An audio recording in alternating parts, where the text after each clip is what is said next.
আমার কালীগঞ্জের মুসলমান, আজকের তাজা খবর, দৌলতদিয়া ঘাট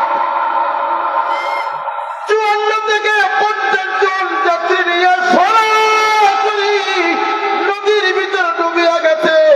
40 জন পর্যন্ত এখন নিখোঁজ। সন্তানগুলি আহাজারি করে কান্দে, আমার আব্বার বাঁচাও, আমার মারে বাঁচাও। পানির নিচে পড়ে আছে, ডুবুরিরা কোনো খোঁজ পাচ্ছে না, কোনো খোঁজ পাচ্ছে না। আল্লাহ পাক রব্বুল আলামিন আমাকে আপনাকে বেহেশতের বাগানে বসাইয়া কোরআনের কথা শোনাচ্ছেন। আমরা পানির নিচে পড়ে আছে, খবর নেই কোন হালতে আছে, কোন অবস্থায় আছে মালিক।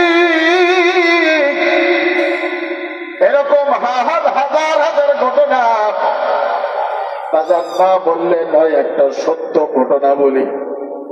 ঈদের দিন রাত্রে ঢাকা থেকে বরিশাল যাবে একটা যুবক, তার বয়স 22 থেকে 23 বছর।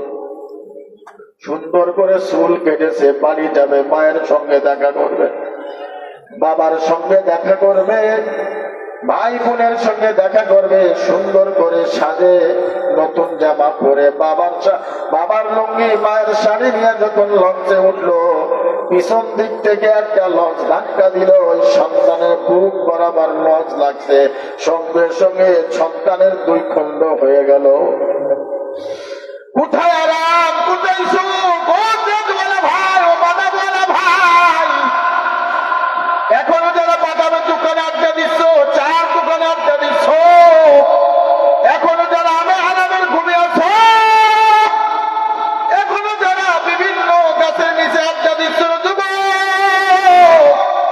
এমনও হতে পারে আজরাইল তোমার জন্য হ্যান্ডকাপ নিয়ে বসে আছে, এমনও সময় আছে তোমার জন্য আজরাইল অপেক্ষা করে। যদি চার দোকান থেকে, বাদামের দোকান থেকে, পানের দোকান থেকে, ঘর থেকে আজরাইল হ্যান্ডকাপ লাগাইয়া ফেলায়, তোমার বা উপায় কি, আমার বা উপায় কি?